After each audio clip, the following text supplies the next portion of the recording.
Hey there, and welcome. Today, we're diving into something super important for any young learner, building a rock-solid foundation for reading. We're going to explore how we can help them move beyond just saying words to really truly understanding them for life. So let's kick things off with a question I know so many of you have faced. You see a student reading a page. The words are coming out just fine. But is the meaning actually sinking in? You know that feeling, right? That little gap between saying the words and understanding them? Well, that's exactly the challenge we're going to tackle today. And this right here, this is the big idea. It's all about a shift in mindset. On one side, you have just saying words, which is, just a mechanical process. But on the other side, that's real reading. And this is where the magic happens. It's about understanding, it's about thinking, and it's about letting those words build entire worlds inside their imagination. Our goal is to get every single student over to this side. So how do we actually do it? Well, don't worry, it's not as complicated as it might sound. We're going to break it all down into a really simple, powerful framework. Just 3 pillars that work together to build students who aren't just readers, but confident, happy readers. Okay, let's dive into pillar number 1, building core skills. Honestly, you have to think of this as the bedrock, the absolute foundation. Without these fundamental skills, anything else we try to build is just going to be on shaky ground. This is the non-negotiable starting point for a lifetime of loving to read. And that first core skill, it's phonics. Now, phonics isn't about forcing kids to memorize thousands of words. No way. It's about teaching them to crack the code. It's all about connecting sounds to letters so they can figure out new words all by themselves. This is what builds real independence and confidence. And you know what? The process is actually beautifully simple. First, you start with the individual letter sounds. K, t. Then we teach them how to blend those sounds together, smushing them into the word cat. See? It's a totally logical process that turns what looks like confusing symbols into tools they can actually use. Okay, our second core skill is vocabulary, and the secret here is consistency, not trying to cram in 100 words at once. Why just 3 to 5 new rides a day? Well, it turns out that's kind of the sweet spot. It gives their brains just enough time to actually process and store the new information without getting totally overwhelmed. This steady, daily growth builds up a rich mental library and makes new books feel exciting, not like a scary wall of words they don't know.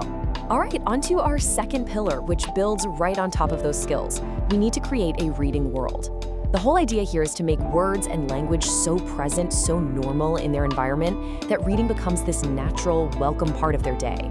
A world where words are, quite literally, everywhere. And look, creating this world is super practical. We're talking about word walls, setting up cozy little reading corners, or even just putting simple labels on everyday objects like the door or the window.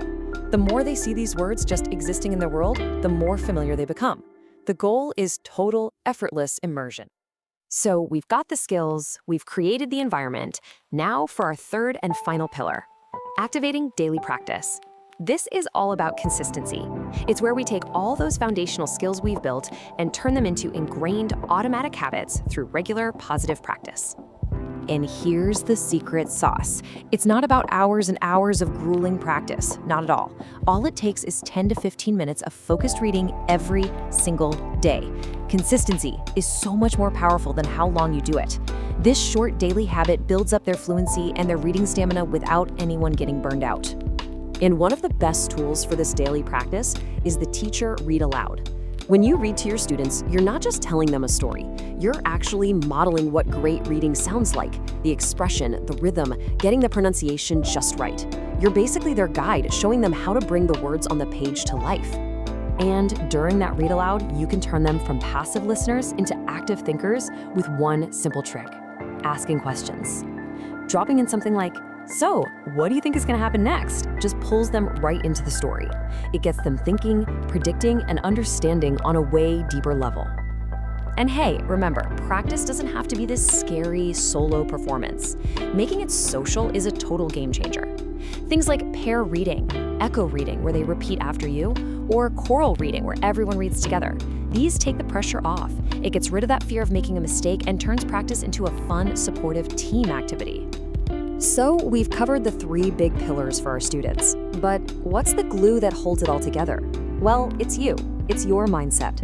Let's talk about the keys to success that will make every single one of these pillars even more powerful. This isn't just a simple checklist. This is the mindset that makes all the difference. Remember to be patient, right? This is a journey, not a race. You've got to celebrate every little bit of progress to build that momentum. And maybe most important of all, focus on their improvement, not on being perfect. Creating a safe, encouraging space is where a reader who's struggling finally feels brave enough to take a risk and, eventually, to succeed. So if there's one single idea to take away from all of this, let it be this. Becoming a great reader isn't about some giant leap. It's all about the amazing power of just being consistent. These small daily efforts, in skills, in the environment, and in practice, they add up, and they're what create those huge, life-changing results over time. The real question isn't how to create a perfect reader overnight.